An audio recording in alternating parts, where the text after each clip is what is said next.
mengumumkan Mujtaba Khamenei sebagai pemimpin tertinggi Iran menggantikan ayahnya Ayatollah Ali Khamenei yang terbunuh dalam serangan gabungan Amerika Israel.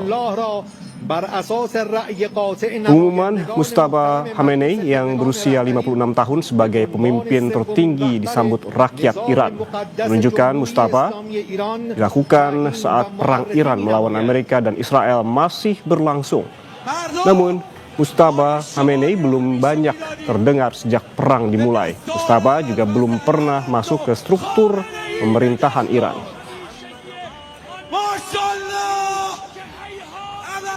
فرو رفته است. تحلیلگران پنتاگون که روی نقشه ها خیز برداشته بودند قاطع مجلس خبرگان حضرت آیت الله العظما سید مجتبی خامنه‌ای رهبر عزیز ما ولی فقیه ما الله اکبر.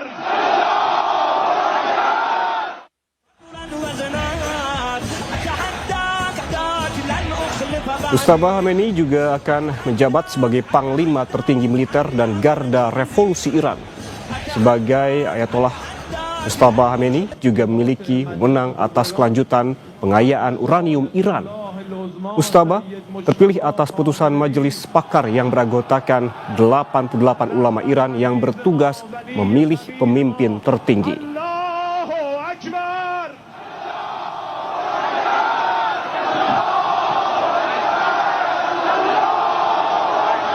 Allahu Akbar.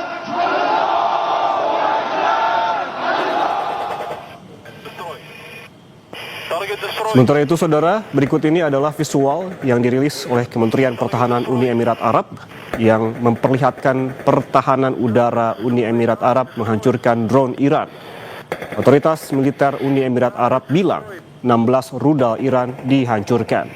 Sementara total 117 drone terdeteksi di wilayah udara Uni Emirat Arab, 113 diantaranya berhasil dihancurkan.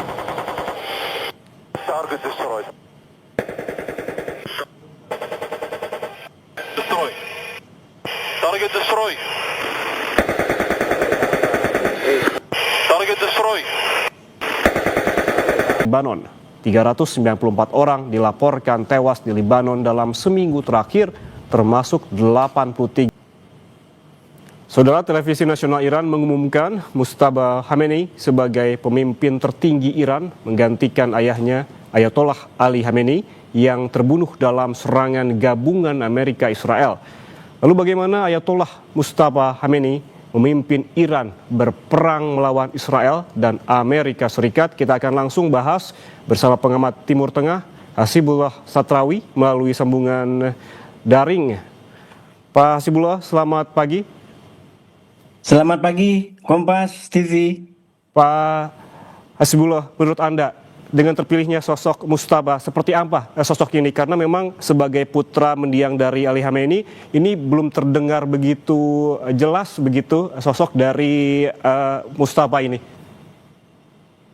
Ya, akhirnya pemilihan ini, pengumuman ini dilakukan oleh Iran. Saya terus terang semenjak 2 hari 3 hari setelah perang ini berlangsung sejak hari Sabtu kemarin 28 Februari itu menunggu ini kapan, apakah ini akan terjadi pemilihan pemimpin tertinggi atau tidak, karena bagi saya nanti mungkin kita bisa urai satu-satu, ini punya makna yang sangat penting, makna strategis, makna politik yang juga akan berdampak bagi Iran dan mungkin berkaitan dengan negara-negara regional dan global secara umum.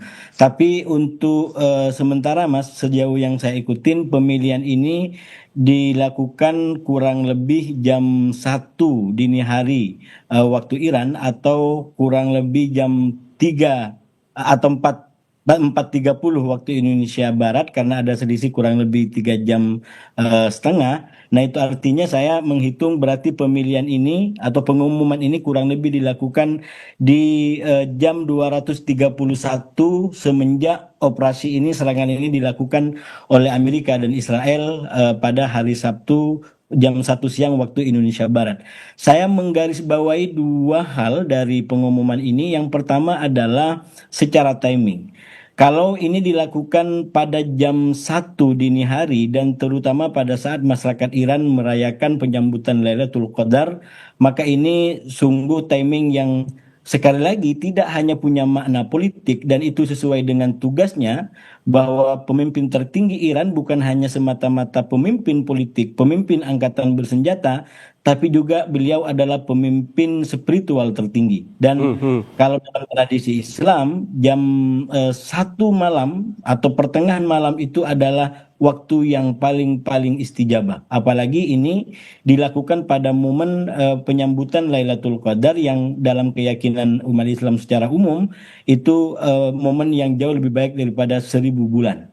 Nah, ini tentu juga punya makna dan kita harapkan ini juga ditangkap oleh negara-negara regional dan juga global, bahwa kalau ini diambil momen Lailatul Qadar maka bisa juga dimaknai bahwa ini diharapkan bisa menjadi kebaikan, karena Lailatul Qadar itu adalah malam kebaikan, bahkan juga bisa disebut sebagai malam keberkahan dan malam perdamaian. Karena dikatakan salamun hiya hatta matla'il fajr, bahwa di malam Lailatul Qadar itu akan penuh dengan perdamaian, dan semoga ini menjadi semangat ke dalam bagi Iran untuk bagaimana mengelola keadaannya ke depan dalam semangat perdamaian, dan juga menjadi pesan yang sangat kuat keluar termasuk ke regional negara-negara Arab Teluk dan Timur Tengah, bahwa ini ada upaya, ada ikhtiar untuk katakanlah menyulam kebaikan dan perdamaian-perdamaian ke depan. Dan yang kedua, saya ingin memaknainya secara politik. Nah, ini yang selalu saya sampaikan berkali-kali, bahwa masa depan Iran atau skenario Iran setelah serangan 28 Februari itu tidak terlepas dari dua, yaitu di antara skenario penggantian rezim yang diinginkan oleh Trump dan Netanyahu, atau justru pengukuhan rezim atau pembaharuan revolusi Islam Iran. Nah, pengumuman atau pemilihan daripada Ayatullah Mujtaba Khamenei ini menjadi indikasi yang sangat kuat dari rakyat Iran, dari bangsa Iran, bahwa mereka lebih memilih skenario yang kedua, yaitu skenario mempertahankan rezim, memperbaharui semangat revolusi Islam Iran. Karena itu yang dipilih adalah Mujtaba Khamenei. Kita tahu dari beberapa kandidat yang beredar sebenarnya ada banyak, minimalnya ada yang jauh lebih akomodatif, yang jauh lebih katakanlah lebih lebih terbuka termasuk dengan Barat. Nah, salah satu yang mengemuka dari sisi ini adalah cucu daripada Imam Khomeini, yaitu Hasan Khomeini, yang dikenal lebih reformis. Tapi sekali lagi, kalau kita bicara demokrasi, kita konsisten dengan nilai kedaulatan bangsa-bangsa, maka masyarakat Iran punya hak untuk memilih siapa pemimpinnya, dan sekarang melalui majelis pakar yang terdiri dari 88 orang, yang dipilih adalah justru sosok Mujtaba Khamenei yang katakanlah secara nilai-nilai Iran sendiri sebenarnya ada hambatan-hambatan. Kalau dalam bahasa yang disampaikan oleh elit-elit Iran, ya, ada tantangan-tantangan. Salah satu tantangannya adalah fakta bahwa Mujtaba Khamenei adalah sang putra atau anak daripada Khomeini. Ini menjadi sebuah tantangan karena Iran secara konstitusi tidak menginginkan penurunan tahta atau pewarisan kekuasaan. Dan ini untuk pertama kali terjadi di mana Ayatullah yang tertinggi, mursyid yang paling tinggi itu kemudian turun, atau bukan turun, dipilih kepada putra yang bapaknya juga sebelumnya menjabat sebagai pemimpin tertinggi tersebut. Dan ini satu yang menurut saya tantangan yang dihadapi oleh para ulama, para pemimpin di Iran. Dan yang kedua yang mengemuka dan cukup keras menurut saya juga perdebatannya tentang mekanisme pemilihan. Secara konstitusional, mekanisme pemilihan itu dilakukan harus secara langsung, secara in person. Dan persoalannya sekarang menghadapi situasi yang susah untuk melakukan pertemuan secara langsung. Karena itu perdebatan-perdebatan yang terjadi sebelum pengumuman ini, bagaimana nanti kalau pemilihan Ayatullah Mujtaba Khamenei ini dilakukan tidak secara langsung. Bagaimana tingkat penerimaan? Nah, rupanya pada akhirnya ketika ini diumumkan berarti paling tidak mayoritas daripada majelis pakar ini sudah mampu melampaui dan mengatasi kendala-kendala tadi, walaupun sekali lagi itu tetap menjadi sebuah catatan, tapi mungkin karena situasinya yang darurat, situasinya yang memaksa, maka kemudian tidak harus pemenuhan 100% sebagaimana pada zaman sebelum perang. Ini kan zaman-zaman perang. Nah, pesan dari situ justru lebih kuat bahwa ini memang sengaja memilih sosok yang bernama Mujtaba Khamenei, walaupun dengan catatan tadi yang artinya semakin mengukuhkan pesan perlawanan, pesan pengukuhan dan pembaruan terhadap revolusi Islam Iran. Oke, kalau melihat ada pesan perlawanan di sini dengan terpilihnya dari Mujtaba Khamenei ini, berarti artinya penunjukan Mustafa dari pihak Iran masih jauh dari kata negosiasi dengan Amerika Serikat dan juga Israel. Ya, tentu bisa dipahami demikian, tapi juga kalau dikaitkan dengan momennya seperti yang saya sampaikan tadi, momen yang dipilih untuk mengumumkan keputusan ini adalah momen yang menurut saya justru penuh dengan kebaikan daripada peperangan. Lailatul Qadar itu sejarah atau semangat tentang kebaikan, tentang perdamaian, tentang keberkahan. Dan saya berharap ini juga menjadi komitmen dari masyarakat Iran secara umum bahwa ke depan akan ada pola hubungan yang mungkin lebih dialogis, lebih terbuka dengan negara-negara tetangga, termasuk juga dengan negara global. Dan pada waktu yang bersamaan, menurut saya ini juga pesan kepada negara-negara luar juga gitu. Kita tidak bisa hanya menunjuk Iran, karena apalagi Iran dalam realitas seperti sekarang yang dia berada pada posisi tidak punya pilihan lain kecuali bertahan. Iran kalau kita mau lihat dari sisi manapun, dia adalah pihak yang diserang. Dia tidak melakukan serangan apapun. Walaupun memang tuduhannya bahwa dia mengembangkan senjata nuklir atau mengembangkan rudal. Tapi nuklir pun dinyatakan oleh lembaga-lembaga yang terkait, Iran tidak memiliki ke sana. Dan rudal pun, kalaupun dia punya rudal, itu dia tidak pernah gunakan untuk ofensif, untuk menyerang lebih dulu. Sekarang menjadi keluar rudal-rudal itu karena Amerika dengan Israel yang melakukan penyerangan. Jadi sekali lagi kita harus baca secara berimbang bahwa ya memang Iran ini menjadi menakutkan dengan senjata yang dimiliki, tapi dalam konteks membela diri menurut saya belum ada norma-norma yang dilanggar di situ. Dan kita juga menekankan kepada Iran sekali lagi agar tetap mengedepankan upaya-upaya diplomasi, cara-cara damai, terutama kalau nanti ini sudah berakhir sehingga keberkahan dan perdamaian itu bisa dipertahankan. Nah, pada waktu yang bersamaan kita juga harus kasih pesan kepada katakanlah Amerika, Israel dan negara-negara lain di luar yang katakanlah sekarang mulai mempertimbangkan untuk bergabung dengan koalisi yang menyerang Iran untuk, kalau menurut saya, mari kita kembali kepada nilai-nilai yang mengatur kita semua. Nilai dan peraturan internasional, nilai tentang demokrasi, nilai tentang menghormati bangsa-bangsa. Walau bagaimanapun ya, ini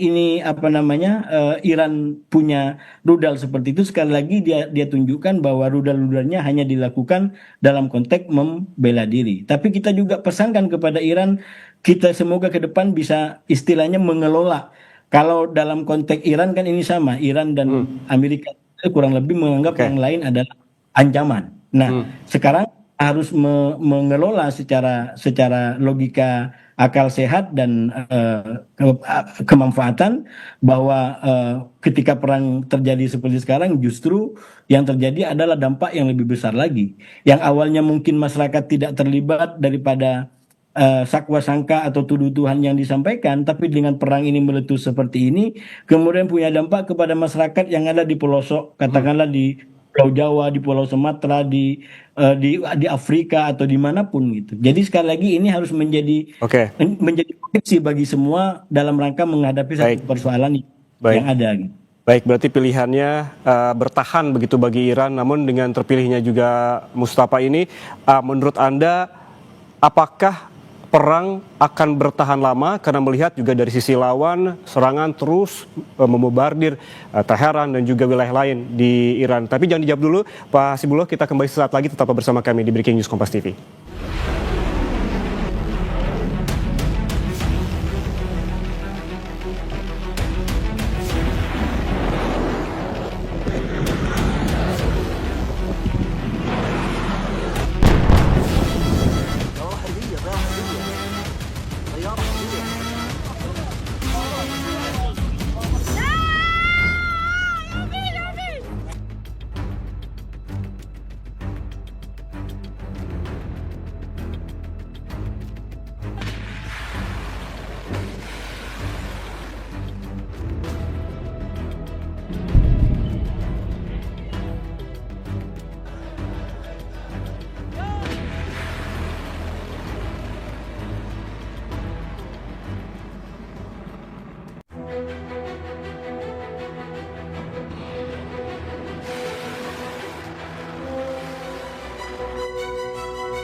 فکر کنم انبار نفت شهرانه که الان زدن.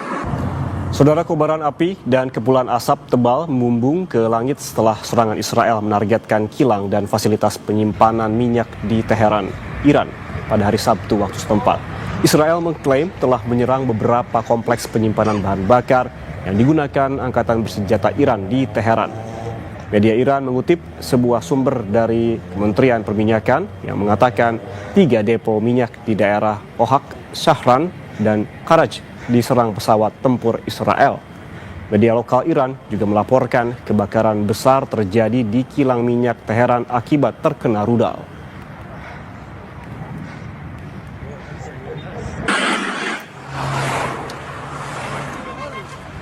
Berikut ini adalah visual lain, saudara, dari serangan Israel ke lokasi penyimpanan minyak Iran. Israel mengklaim telah menyerang beberapa kompleks penyimpanan bahan bakar yang digunakan angkatan bersenjata Iran di Teheran.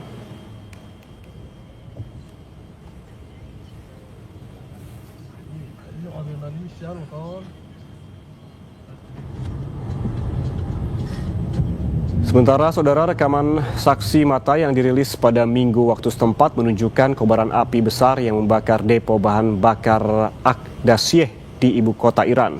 Reuters mengonfirmasi lokasi video itu terjadi di Teheran. Pemerintah Iran melaporkan serangan ke sejumlah depo minyak pada 7 Maret. NASA Firms mendeteksi aktivitas termal yang mengacu pada lokasi gudang bensin Aqdasiyeh.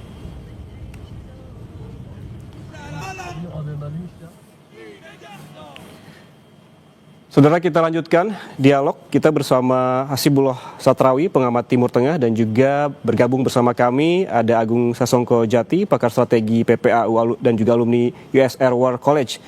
Selamat pagi Bapak-Bapak. Pagi Mas. Selamat pagi. Pak Agung, saya ke Anda. Kalau Anda melihat serangan dari Israel dan juga Amerika yang gencar akhir-akhir ini ke Iran, dan juga Iran tampaknya memilih untuk bertahan, strategi apa yang tengah dimainkan oleh Amerika? Saya mungkin agak merubah sedikit, bukan bertahan. Iran melaksanakan counter attack.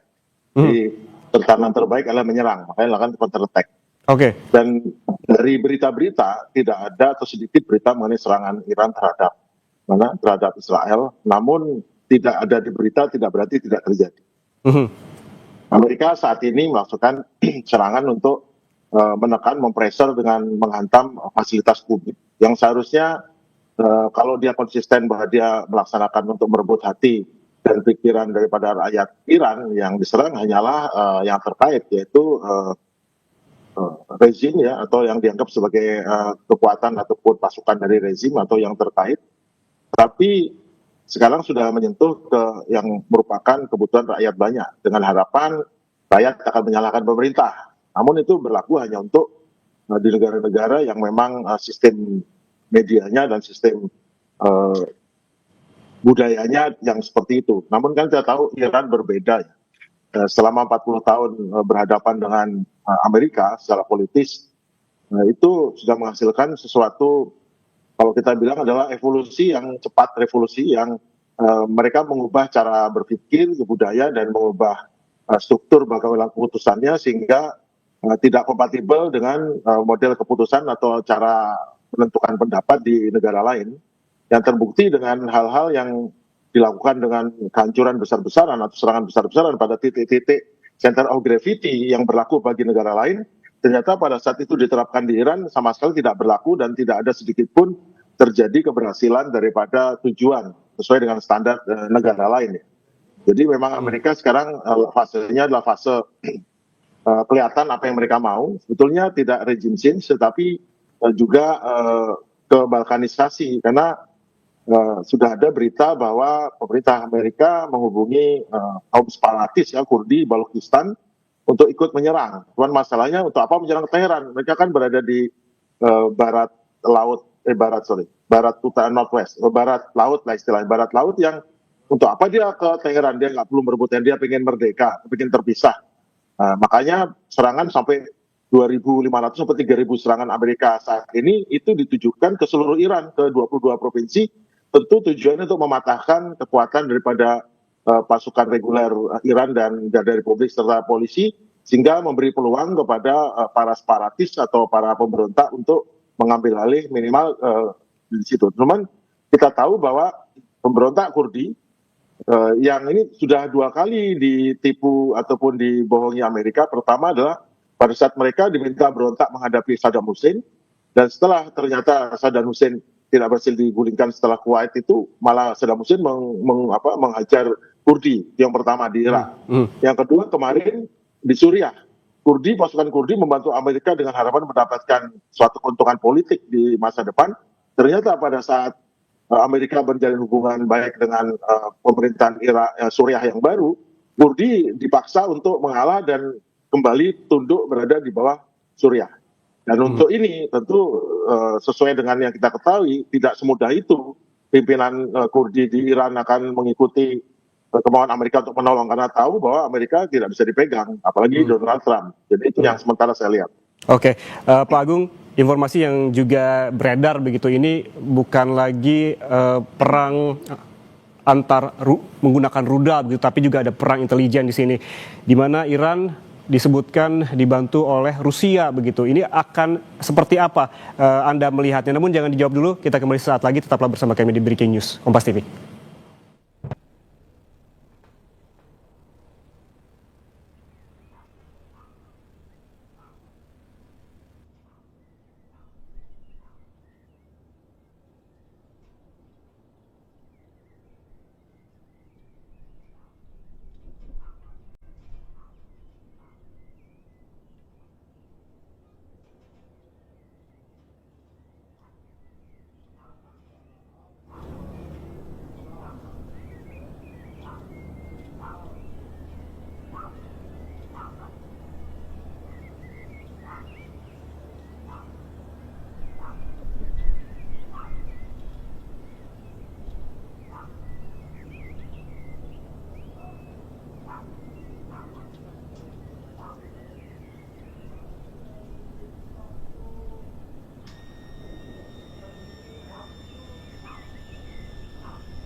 Anda masih bersama kami di Breaking News Kompas TV, Saudara. Menteri Luar Negeri Iran, Abbas Araghchi, menegaskan Iran siap menghadapi kemungkinan invasi darat dari pasukan Amerika Serikat setelah perang yang dipicu Amerika Serikat dan Israel meluas ke berbagai wilayah di kawasan Timur Tengah.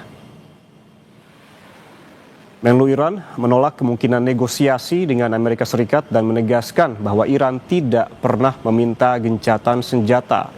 Menlu Iran dengan tegas menolak anggapan Iran takut dengan potensi invasi darat Amerika Serikat dan menekankan kesiapan dan kepercayaan diri Iran dalam mempertahankan kedaulatannya. So you can see, the quality of our missiles, how much they are upgraded after the last war, because we learned lots of lessons. And we are prepared for any other eventuality, even, a ground invasion. Kita lanjutkan perbincangan, Saudara, dengan Agung Sasongko Jati, pakar strategi PPAU, alumni US Air War College, dan juga Hasibullah Satrawi, pengamat Timur Tengah.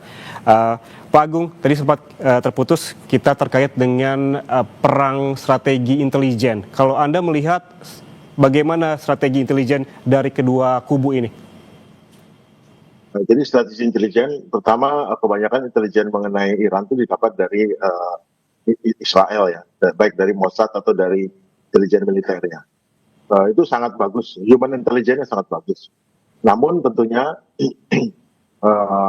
dengan berjalannya perang tentu juga ada terjadi banyak kerusakan sehingga intelijennya terpaksa terbongkar atau terbunuh atau jaringan yang tadinya mudah untuk mendapat informasi menjadi berkurang. Nah untuk ini maka untuk serangan udara itu banyak menggunakan perencanaan yang menggunakan data intelijen sebelum perang dan tentu tidak berdaya kalau itu tempat yang dimaksud sudah tidak berfungsi sebagai tempat itu atau barang-barang yang di situ sudah dipindahkan. Dan tentara intelijen Iran juga tidak kalah karena terbukti ya kalau Anda punya daftar dari sasaran yang berhasil dihancurkan oleh Iran, itu menunjukkan bahwa Iran juga pertama dia memiliki kemampuan human intelligence yang cukup tangguh di seluruh Jazirah Arab dan juga di Israel. Namun juga untuk targeting atau untuk menyasar atau membidik daripada sasaran-sasaran memerlukan intelijen yang berasal dari satelit atau pengintaian atas. Dan melihat dari keberhasilan daripada serangan Iran terhadap itu tentu menunjukkan mendapatkan data informasi. Nah, yang memiliki satelit yang sangat bagus adalah Rusia dan Cina. Samping itu kelihatannya juga beberapa serangan juga mengandalkan bantuan daripada Cina ya untuk menggunakan GPS ataupun Global Positioning Satellite dari Beidou punya Cina yang ternyata bukan hanya mampu mengarahkan ke titik sasaran yang tepat, tapi juga mampu digunakan sebagai alat komunikasi. Jadi satelit Beidou itu selain mengirimkan data posisi lokasi juga bisa digunakan untuk intersepsi, untuk komunikasi antara komando pengendali utama serangan dan misalnya ini, dan juga digunakan sama orang bawah yang berfungsi sebagai pengamat untuk melihat keberhasilan sasaran. Kalau kita lihat keberhasilan serangan daripada Iran menunjukkan tingkat presisi tinggi. Pada hari pertama kedua dengan sasaran naval facility di Bahrain dan pangkalan udara Nevatim Israel serta 4 radar early warning di Irak berhasil dilumpuhkan. Meskipun saat itu intersepsi koalisi masih 82% tinggi, jadi hampir 80% betul dihancurkan, hanya 18% yang masuk. Kemudian runway Nevatim dihancurkan, radar utama Bahrain hancur lah. Hari ketiga keempat giliran adalah ke pangkalan Al-Udeid Qatar serta Ali Al-Salim Kuwait itu berhasil dirusak taxiway dan shelternya. Kemudian ATC-nya juga dihancurkan. Itu sekarang intersepsi koalisi menjadi turun 65% karena sebagian daripada rudal pencegatnya sudah dilumpuhkan kemarin. Kemudian pada H5 itu adalah warning. Jadi ada serangan yang warning. Jadi betul dia menyasar ke Aramco dan desalinasi tapi di warning. Jadi tidak dibiarkan sampai keberhasilan dideteksi 92%. Jadi hampir semua serangan itu berhasil digagalkan karena memang drone-nya dan rudalnya dibuat tinggi dan bukan rudal jelajah yang atau rudal balistik, tapi betul-betul rudal jelajah dan drone yang digunakan 92% diruntuhkan memang warning shot kepada negara-negara baik Uni Emirat, Saudi, kamu nolong ini semua dijatuhkan nggak masalah, ini kan warning shot ya.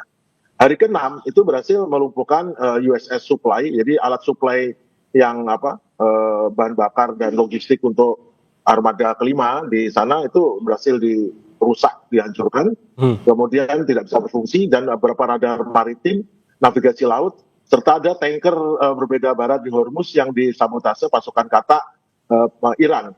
Kemudian hari ketujuh itu Haifa Industrial dan Beit Sesmes itu dihancurkan.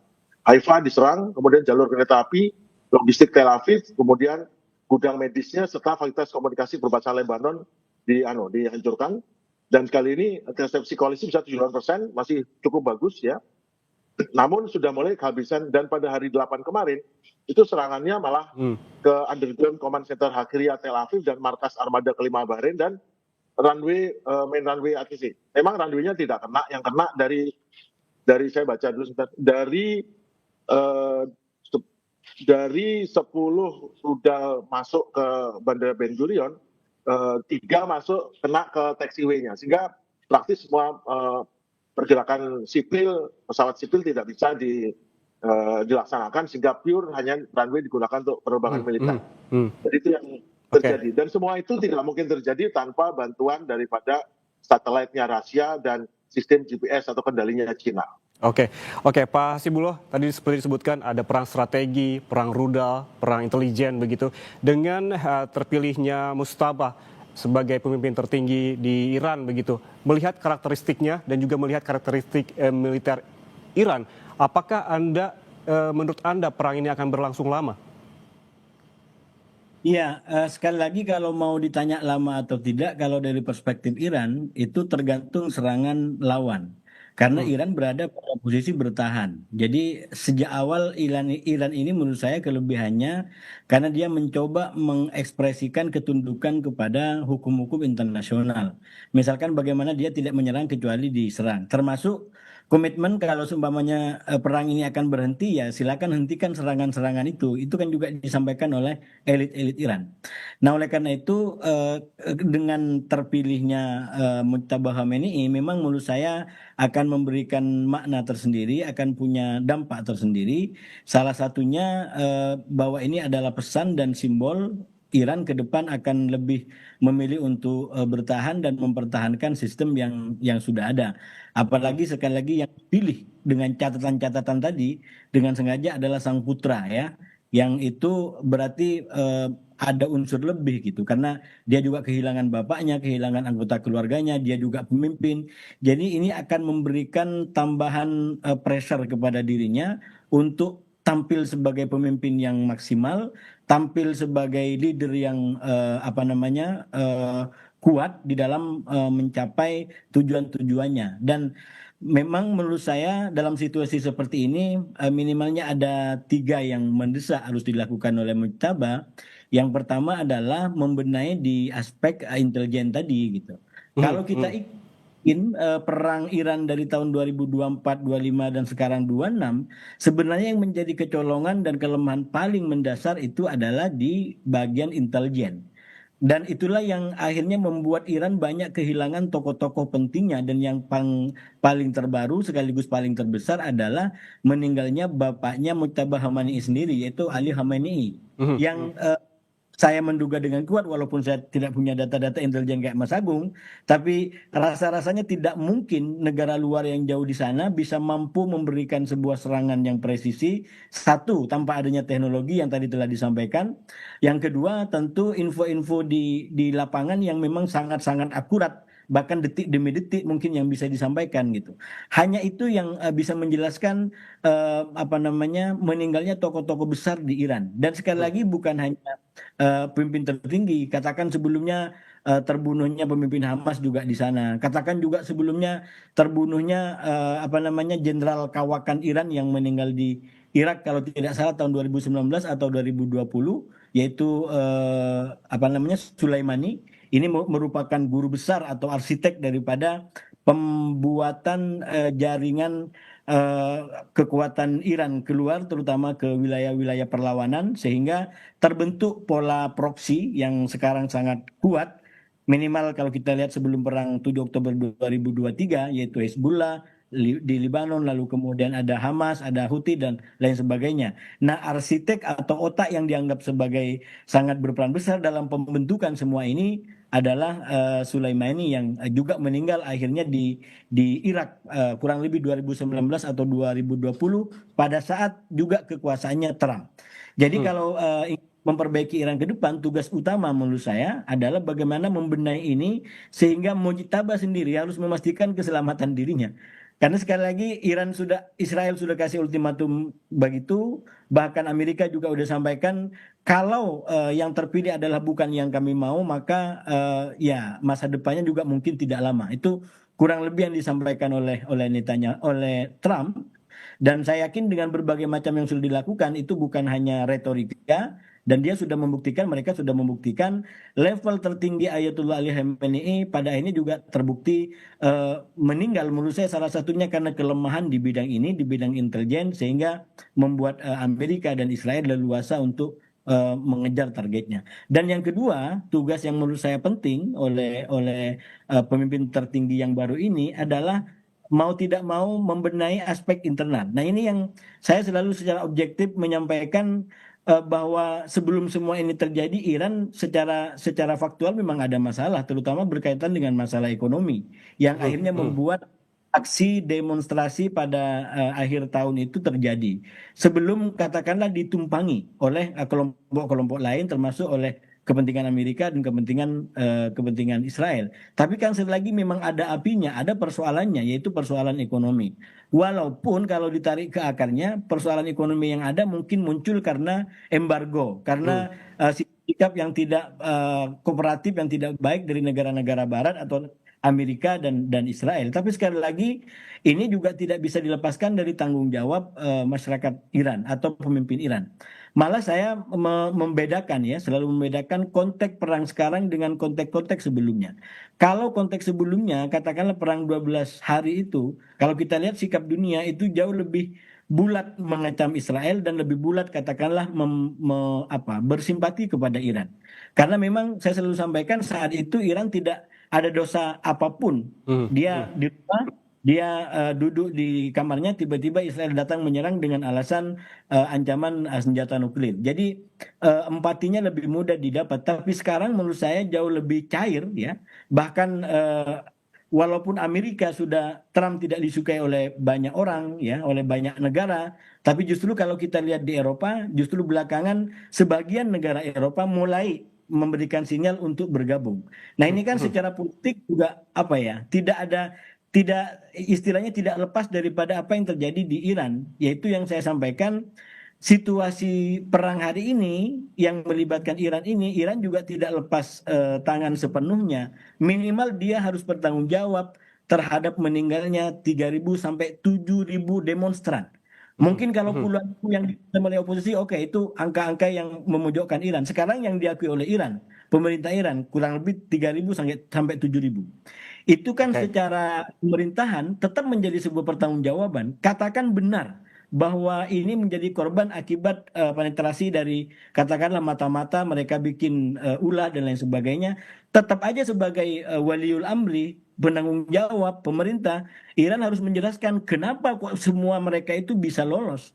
Di mana kemampuan negara Iran untuk mendeteksi katakanlah para penyusup tadi yang bisa membuat rakyat Iran menjadi korban. Jadi ini harus dibenahi menurut saya sehingga nanti masyarakat Iran bisa semakin sulit untuk mendukung pemerintahan yang baru di bawah pimpinan Ayatullah Mujtaba Khamenei. Oke, secara internal juga banyak yang harus dibenahi, namun juga kita melihat informasi yang beredar juga terkait dengan serangan ini.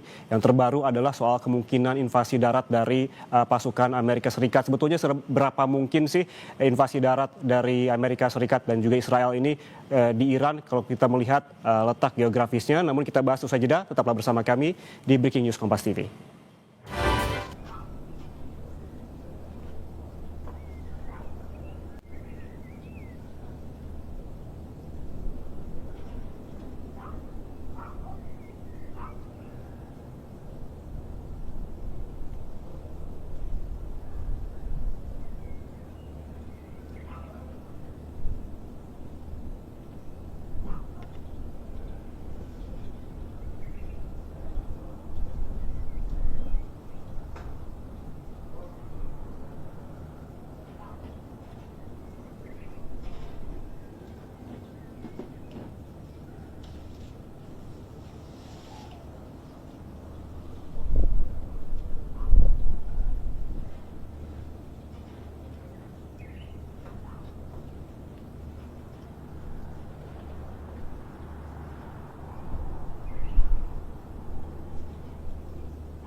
Saudara Presiden Amerika Serikat Donald Trump membuka kemungkinan pengiriman pasukan darat untuk mengamankan persediaan uranium yang dimiliki Iran. Sejumlah analis militer berpendapat serangan udara saja tidak akan cukup untuk menghancurkan kemampuan militer Iran atau mencegah pengembangan senjata nuklir. Menanggapi hal ini, Trump tidak menampik kemungkinan pengerahan kekuatan darat secara penuh. And I would say if we ever did that, they would be so decimated that they wouldn't be able to fight at the ground level. And at some point, maybe we will. You know, that would be a great thing. But right now, we're just decimating them. But we haven't gone after it. But you know, something we could do later on. Kita lanjutkan perbincangan bersama Mas TNI Purnawirawan Agung Sasongko Jati, pakar strategi PPAU, alumni US Air War College, dan juga ada Hasibullah Satrawi, pengamat Timur Tengah. Pak Agung, ini informasinya Amerika Serikat membuka peluang ataupun kemungkinan untuk invasi darat ke Iran. Kalau melihat letak geografis di sana, seberapa memungkinkan invasi darat? Mungkin saja invasi darat. Namun masalahnya adalah kondisi geografis dan kondisi kemampuan logistik Amerika. Pertama adalah untuk mengadakan invasi darat itu perlu waktu mungkin setengah tahun minimal untuk menyiapkan pasukan. Pertama, pasukan disiapkan di mana? Apakah bisa di Irak? Apakah bisa di tempat lain untuk menyerang masuk? Dan kalau sudah ada di situ, apakah mereka bebas dari gangguan ataupun serangan rudal daripada Iran? Dan apakah negara-negara pendukung Iran, China, Rusia, Korea Utara, dan lainnya akan diam saja, tidak mengizinkan masuknya pasukan sukarelawannya untuk datang, dan sukarelawan tidak hanya sukarelawan, itu juga dengan alutsista seperti rudal jelajah, rudal balistik, rudal kemudian pangkalan, mereka punya pangkalan itu yang susah. Kemudian apakah negara sekelilingnya mau mendukung untuk ini, kan dengan resiko banyak resiko di dalamnya untuk mendukung Amerika dalam pengerahan pasukan. Kemudian itu ribuan ton logistik setiap hari harus tersedia. Kemudian Iran itu memiliki doktrin defense in depth, ya. Nanti pasukan darat akan menghadapi loitering munition, drone bunuh diri, rudal anti tank generasi terbaru, dan tank-tanknya itu kan juga sulit masuk ke gunung-gunung. Kemudian teknologi tinggi tidak bisa berhadapan dengan musuh. Berarti mereka akan seperti di Vietnam berhadapan dengan penduduk. Mereka akan sulit membedakan antara penduduk dengan tentara basis, karena banyak tentara cadangan Iran yang ada di situ. Kemudian dengan tanpa mandat PBB, artinya memang tidak kehendak Amerika sendiri. Ini adalah perang yang orang Amerika kalau ditahan bukan kombatan yang legal. Jadi pihak yang lain juga relawan ataupun senjata beratnya adalah bentuk. Jadi bisa dikirim senjatanya ke Iran. Kemudian dan kondisinya sekarang adalah saat minyak lewat dari $100 adalah bunuh diri. Nanti bisa terjebak dalam perang abadi ini dan lebih besar dari Afghanistan. Dan kemudian pada saat itu China dan Rusia bisa masuk untuk memberikan perlindungan, karena pasti Amerika nggak bisa memberikan perlindungan kepada negara teluk dari apapun. Itu masuklah Rusia dan China peluangnya. Jadi skenario ini adalah lose to lose, ya. Cuman masalahnya Amerika bisa lose besar, Iran lose kecil. Kenapa? Karena pengorbanannya lebih besar lagi. Dan katanya dengan kita punya air security, tapi air security itu butuh logistik. Seberapa banyak logistiknya, seberapa banyak rudalnya bisa dibikin, seberapa banyak pasukan siap, dan berapa jarak yang harus ditempuh untuk menuju medan tempur, itu adalah masalah yang membuat mungkin saja serangan darat, tapi akan berhasil. Menurut sekarang penilaiannya adalah loss besar untuk Amerika, loss kecil untuk Iran. Jadi bayangkan untuk apa haruskan darat, padahal Iran sendiri sudah mau dalam perundingan menyerahkan seluruh uraniumnya untuk dilarutkan dengan dibebaskan dari sanksi ekonomi. Itu sesimpel itu. Kenapa harus sampai membunuh ribuan orang, ratusan ribu orang, triliunan dolar? Berarti ini kan bukan kepentingan Amerika, ini kan kepentingan Israel. Tidak ada sedikit pun keuntungan Amerika untuk melakukan hal ini. Oke, baik. Pak Hasibullah, kalau kita melihat bahwa soal kemungkinan invasi darat oleh Amerika Serikat dan juga Israel ke Iran untuk mengamankan persediaan uranium, kalau Anda melihat celah pintu masuknya dari mana? Ya, terima kasih Mas. Kalau kita mengikuti perkembangan di bagian ini di media-media Timur Tengah, maka secara posisi saat ini Amerika masih berada pada posisi seakan-akan tidak mempertimbangkan untuk mengambil opsi serangan darat, walaupun secara retorika Trump selalu sampaikan bahwa kami tidak mengenyampingkan itu, tapi rasanya untuk sekarang belum menjadi opsi. Dan yang memang berbeda sikapnya justru dari pihak Israel. Nah, Israel sangat ambisius dari awal dan saya juga sampaikan berkali-kali bahwa sebenarnya pengorder perang ini adalah Israel dengan segala macam ketakutan atau mungkin kepentingan yang ingin mereka capai. Nah, namun demikian kalau kita melihat pola kerjasama komunikasi yang dibangun di antara Amerika dengan Israel, walaupun di awal tampaknya tampak bertentangan, kita tidak bisa langsung menangkap ini seutuhnya akan demikian. Contohnya kebijakan perang ini juga awalnya kurang lebih sama, bahwa Amerika selalu tampil dengan statement seakan-akan mengedepankan diplomasi ini dan itu, tapi ketika diplomasi betul-betul baik, toh pada akhirnya serangan juga dilakukan dan saat itu baru ada pernyataan resmi dari Israel bahwa sebenarnya keputusan untuk perang sudah diambil semenjak kunjungan terakhir Netanyahu ke Amerika pada Desember akhir tahun lalu. Artinya apa? Ini ada komunikasi-komunikasi jebakan. Ini ada pernyataan-pernyataan yang tidak selalu seperti yang ada di belakang. Nah, kalau dibaca dalam konteks itu, walaupun Amerika sekali lagi secara resmi seakan-akan tidak mempertimbangkan, saya justru menduga serius adanya opsi untuk mengambil kebijakan serangan darat ini. Dan kalau ditanya tadi celahnya lewat mana, menurut saya dari berbagai macam kita pelajari kebijakan Amerika yang ada selama ini, kemungkinan besar Amerika tidak akan terjun langsung, menerjunkan langsung pasukan-pasukannya minimal dalam jumlah besar. Dan yang kedua, mereka akan mengandalkan katakan milisi-milisi lokal, kelompok-kelompok lokal yang memang sudah terlatih menguasai medan, seperti tadi kesulitan medan disampaikan oleh Mas Agung, dan pilihannya kemungkinan adalah akan kepada kelompok Kurdi ataupun kelompok-kelompok perlawanan lain, kelompok-kelompok yang ingin merdeka dari Iran dan di sekitarnya. Tapi sekali lagi saya menduga mungkin itu akan dengan Kurdi. Nah, kalau dengan Kurdi, maka memang ini kayak semacam kemungkinannya cukup besar karena Iran sudah mempunyai pengalaman yang cukup bagus kerjasama dengan Kurdi tanpa harus melibatkan dirinya seperti yang dialami dalam perang Irak tahun 2003 dan perang di Afghanistan, yang kemudian banyak koreksi di dalam karena banyak menimbulkan juga korban jiwa. Nah, sebagai pembelajaran dari itu semua, pilihan kepada Kurdi dalam konteks Syria selama ini membuahkan hasil yang cukup baik, terutama ketika menghadapi ISIS. Karena di satu sisi Amerika tidak perlu menghadirkan dalam jumlah banyak pasukannya, justru yang menjadi ujung tombak adalah pasukan Kurdi, yang sekali lagi kelebihan pasukan Kurdi dibanding tentara Amerika sendiri, dia sudah terlatih, dia sudah menguasai medan, dan tinggal katakanlah dipersenjatai dengan senjata-senjata yang dimiliki oleh Amerika yang itu lebih unggul daripada katakanlah yang dimiliki ISIS kalau dalam konteks Suriah ya. Dan kita lihat memang cukup berhasil, sampai sejauh ini cukup berhasil.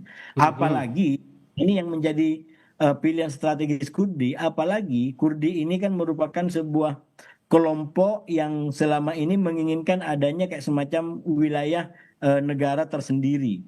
Nah, mereka ini cukup besar, tersiar di beberapa perbatasan negara, katakanlah di Syria, katakanlah di Turki, katakanlah di Iran, katakanlah di Irak.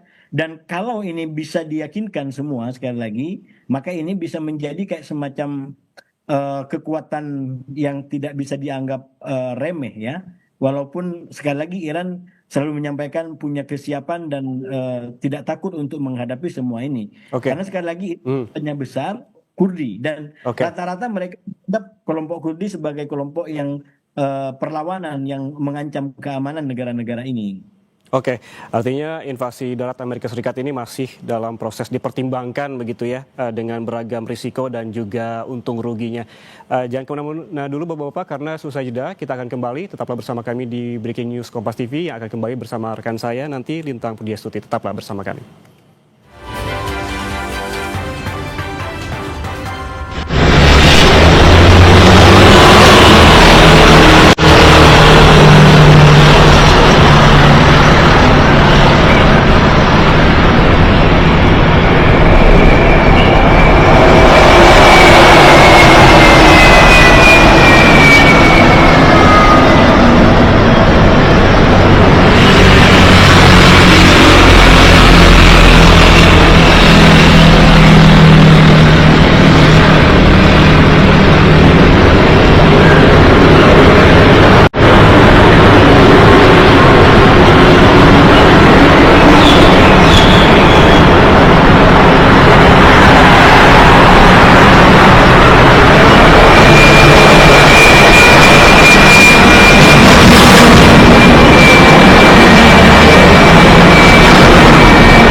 kembali di Breaking News Kompas TV bersama saya Linta Budia Stuti. Saudara, masih terkait Mujtaba Khamenei, pimpin Iran perang lawan Amerika Serikat dan Israel.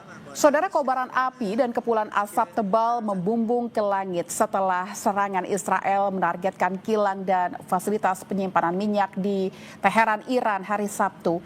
Israel mengklaim telah menyerang beberapa kompleks penyimpanan bahan bakar yang digunakan angkatan bersenjata Iran di Teheran. Media Iran mengutip sebuah sumber dari Kementerian Perminyakan yang mengatakan 3 depot minyak di daerah Kohak, Shahrani, dan Karachi diserang pesawat tempur Israel. Media lokal Iran juga melaporkan kebakaran besar terjadi di kilang minyak Teheran akibat terkena rudal.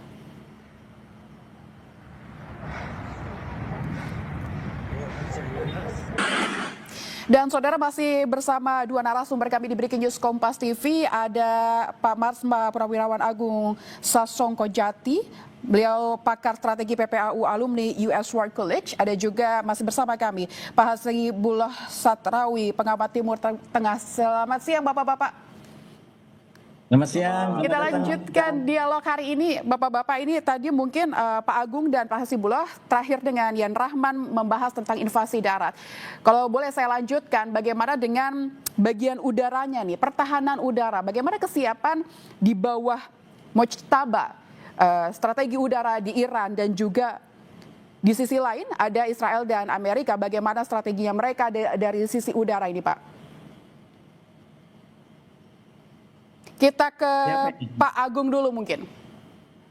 Oke, terima kasih. Jadi strategi udaranya adalah kita tahu bahwa Iran sendiri tidak menggunakan strategi konvensional, yaitu menggunakan kekuatan udaranya. Jelas kekuatan udara, kekuatan pesawat berawak itu sudah ditinggalkan karena memang secara teknologi jauh, jumlah dan kuantitasnya kalah jauh, dan itu menimbulkan resiko yang memang, jadi dari awal sudah memang tidak diutamakan.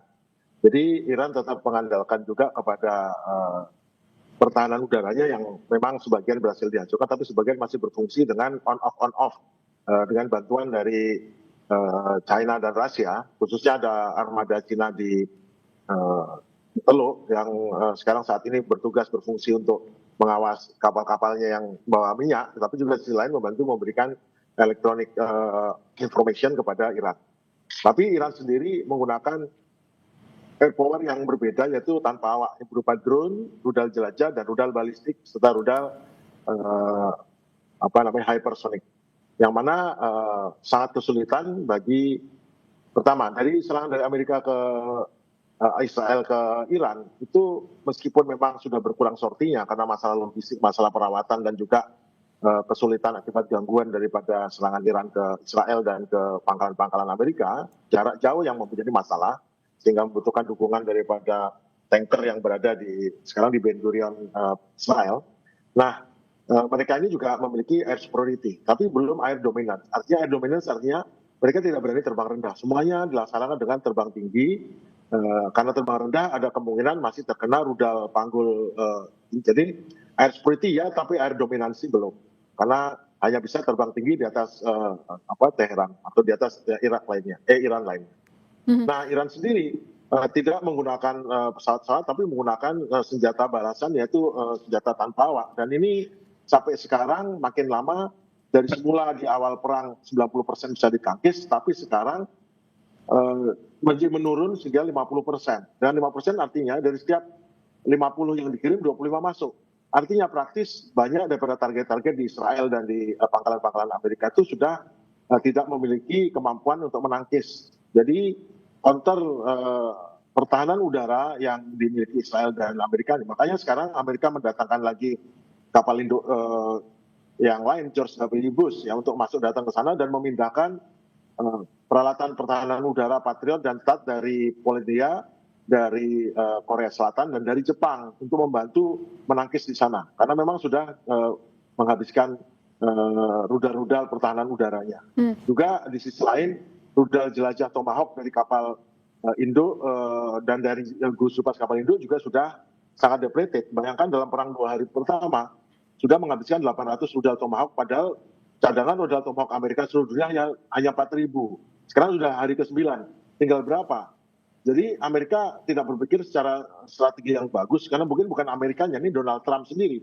Karena Amerika kan tidak hanya memiliki masalah di Iran, tapi punya masalah di Laut Cina Selatan dan sekarang praktis bubar jalan nih semua strategi Amerika karena hampir senjata-senjata utama untuk menangkis serangan Cina umpamanya kalau terjadi itu malah sekarang sudah dipindah ke Timur Tengah. Jadi itu yang terjadi dengan situasi yang mengenai kekuatan udara yang beradu di Iran dan Timur Tengah. Itu yang terjadi. Baik, kalau Pak Hasibullah, analisis Anda seperti apa Pak? Peta kekuatan yang ada saat ini baik dari invasi darat dan juga udara. Dan dampaknya untuk beberapa daerah lain mungkin di Timur Tengah akan seberapa lama panjangnya ini Pak? Peperangan ini akan terjadi? Kita ke Pak Hasibullah. Ya kalau secara darat kan tadi kita bahas bahwa ini baru kemungkinan dan ya memang saya setuju nanti yang akan menjadi penentu adalah pada akhirnya perang darat karena kalau perang jauh itu perang udara itu kan menghancurkan target-target tertentu tidak betul-betul katakanlah melumpuhkan angkatan bersenjata yang ada di Iran gitu. Nah sekali lagi sekarang memang menjadi ajang pertarungannya di level perang udara, perang jarak jauh dan sejauh ini sekali lagi Iran mungkin berhasil mengimbangi serangan-serangan yang sudah dilakukan oleh Israel dan Amerika walaupun minimal kalau kita menggunakan media-media konvensional itu kelihatannya memang pertahanannya jauh lebih sering kedodoran ketimbang katakanlah di Israel. Kalau dibandingkan secara visual misalkan liputan mengenai Teheran dengan Israel itu kan jauh lebih banyak yang terkena serangan di Israel gitu ya, di Iran. Nah sementara di Israel kelihatannya ada beberapa yang meledak, yang hancur, tapi tidak selalu berhasil sebagaimana di Iran. Nah saya melihat terus terang Iran secara pertahanan menurut saya itu menjadi kelemahannya, walaupun memang secara serangan rudal-rudal Iran juga cukup tinggi dan cukup agresif. Termasuk di dalam menargetkan negara-negara di Teluk. Jadi saya melihat justru kontras perbedaan pertahanan udara di antara Israel dengan Teluk yang sama-sama diserang oleh Iran. Kalau di Israel masih banyak yang di-intercept, tapi di Teluk minimal di masa-masa awal justru lebih banyak yang meledak dan mengenai target dengan katakanlah tadi yang disampaikan oleh Mas Agung berhasil menghancurkan target-target militer yang ada di pangkalan Amerika di negara-negara tersebut. Tapi sekali lagi ini yang justru menjadi saya sebut sebagai dimensi kontraproduktif dari sisi Iran yang menyerang Teluk karena walaupun itu dikatakan tidak dimaksudkan untuk memusuhi Teluk tapi pada akhirnya ini juga menyakiti negara-negara Teluk. Nah, yang mungkin agak beruntung dalam tanda kutip sampai hari ini karena Teluk masih belum mengambil keputusan untuk menyerang balik ya. Walaupun sekali lagi kayaknya emosinya udah makin tinggi bahkan beberapa sumber mengatakan beberapa negara sudah menyerang ke Iran tapi saya belum mendapatkan konfirmasi dari media-media resmi. Tapi sekali lagi dengan pola seperti ini maka Teluk berada dalam kondisi yang tidak diuntungkan dengan situasi ini karena dia harus berhadapan dengan Iran yang sebenarnya dari sisi Teluk Iran juga mungkin bukan dianggap sebagai lawan terutama setelah rekonsiliasi yang dimediasi oleh Cina pada tahun 2002 awal dan praktis sejak saat itu Teluk dengan Iran itu berada dalam hubungan yang stabil dan cenderung harmonis. Baik, pada intinya berarti Teluk ini hanya mendapatkan dampak begitu ya dari perang yang terjadi antara Israel, Amerika Serikat dan juga Iran. Kami harus tutup dialognya Bapak-bapak. Terima kasih telah berbagi pandangannya. Terima kasih Bapak Matsma Purnawirawan Agung Sasongkojati, pakar strategi PPAU alumni US War College. Ada juga dari Pak Hasibullah Satrawi, pengamat Timur Tengah. Terima kasih Bapak-bapak. Selamat siang. Selamat siang. Dan saudara, kita jeda sejenak, Breaking News Kompas TV. Kami akan kembali sesaat lagi.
Saudara, Israel menyerang depot penyimpanan minyak dan fasilitas kilang di Teheran, Iran. Perang Amerika Serikat, Israel, dan Iran kian memanas. Situasi ini memicu kekhawatiran keluarga WNI yang masih berada di Timur Tengah. Sudah sepekan lebih, konflik di Timur Tengah terus membara. Hingga kini belum ada tanda-tanda ketegangan akan mereda. Alih-alih menempuh jalur diplomasi, Amerika Serikat, Israel, dan Iran justru semakin gencar memamerkan kekuatan tempur. Situasi ini menimbulkan kekhawatiran konflik yang lebih meluas di kawasan Timur Tengah. Di tengah konflik yang berlangsung, 5 warga negara Indonesia menjadi korban kapal takbot Musafa II berbendera Uni Emirat Arab yang terbakar dan tenggelam di Selat Hormuz antara perairan Uni Emirat Arab dan Oman. Juru bicara Kementerian Luar Negeri, Yvonne Wewengkang, bilang kondisi 2 WNI yang terluka sudah mendapat perawatan di Rumah Sakit Oman dan Abu Dhabi. Sementara 3 WNI lainnya masih dalam pencarian. Berdasarkan saksi mata, Musafa II mengalami ledakan yang menyebabkan kapal terbakar. Pada saat kejadian, 4 WNI ABK berada di kapal Musafa II dan 1 WNI teknisi sedang berada di kapal kontainer Safin Prestige. Status para WNI yaitu 1 WNI ABK mendapat perawatan luka bakar dan sedang berada di Rumah Sakit Kota Kazab, Oman, dan 1 WNI teknisi yang selamat telah berada di kota Abu Dhabi, sementara 3 WNI ABK masih terus diupayakan pencarian oleh otoritas setempat. Konflik antara AS Israel dengan Iran semakin memanas. Situasi ini memicu kekhawatiran keluarga WNI yang ada di Timur Tengah. Keluarga berharap anggota keluarga mereka di Timur Tengah bisa kembali pulang ke tanah air. Hosniah, warga Kapongan, Situbondo, Jawa Timur ini merasa khawatir karena sang adik, Sri Wahyuningsih, bekerja sebagai pekerja migran di Timur Tengah. sekarang kan sudah agak mendingan aman di sana. Cuma ya adik saya itu tetap mau minta pulang. Ya alhamdulillah amannya di situ, cuma ya pingin pulang ke sini, pingin pokoknya ndak mau kerja ke sana lagi, kerja di sini aja yang penting gitu dah. Adik saya itu.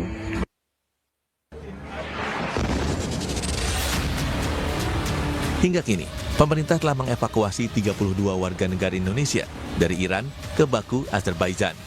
Pemerintah mencatat ada 329 warga Indonesia yang menetap di Iran. Dubes RI untuk Azerbaijan, Berlian Helmi, bilang 32 WNI dari Iran diterbangkan ke Indonesia sebagai evakuasi tahap pertama. 32 WNI yang dievakuasi diperkirakan tiba di Indonesia pada Senin sore. Saat ini WNI kita berada di transit di Kota Baku, di Hotel Kafkas yang sudah kita siapkan dan sudah kita sediakan. Nah, dengan logistik, transportasi, dan kesiapan untuk berangkatnya besok dengan tiket yang sudah di tangan, tinggal kita pendampingan, pengawalan untuk sampai tiba dengan selamat, sehat, semuanya dan lancar di tanah air. Sudah kita siapkan semuanya, Mas. Oke, rencana pukul berapa estimasi tiba di Indonesia, Pak Berlian? Ya, kita menggunakan rute udara dari Baku itu berangkat jam 10 malam melalui Istanbul dengan pesawat Turkish. Jadi ketibaan kemungkinan berangkat jam 10 malam, transit di Istanbul. Setelah dari Istanbul nanti akan lanjut ke tanah air Jakarta. Itu diperkirakan sore ya, Mas, ya, kemungkinan ya. Jika tidak ada halangan di Istanbulnya terutama. Tapi kalau dari Bakunya udah on schedule. Ya, oke, insya Allah sore hari 32 warga negara Indonesia yang dievakuasi dari Timur Tengah ini akan tiba di tanah air. Saya ingin pastikan dulu apakah kemudian untuk jalur udara yang kemudian nanti akan dilintasi ini sudah dapat dipastikan aman, Pak Berlian? Ya, kita sudah melihat, mempelajari dan mengamati sejauh ini dari pengalaman sebelum-sebelumnya dari lintasan udara yang menggunakan rute utara, yaitu melalui Turki, kan kemudian dari Turki ke tanah air, melalui jalur utara juga, sejauh ini masih posisi yang relatif aman. Sebagai langkah perlindungan terhadap WNI yang saat ini masih berada di kawasan terdampak perang Amerika Serikat Israel dengan Iran, Kementerian Luar Negeri membentuk tim respons krisis. Tim ini akan memantau perkembangan situasi konflik secara intensif. Dengan begitu, pemerintah dapat bergerak cepat untuk melindungi WNI jika kondisi keamanan memburuk. Tim Liputan Kompas TV. Saudara, Breaking News Kompas TV kami tutup. Setelah ini Anda akan menyaksikan program Kompas Siang. Saya Lita Budiastuti. Sampai jumpa.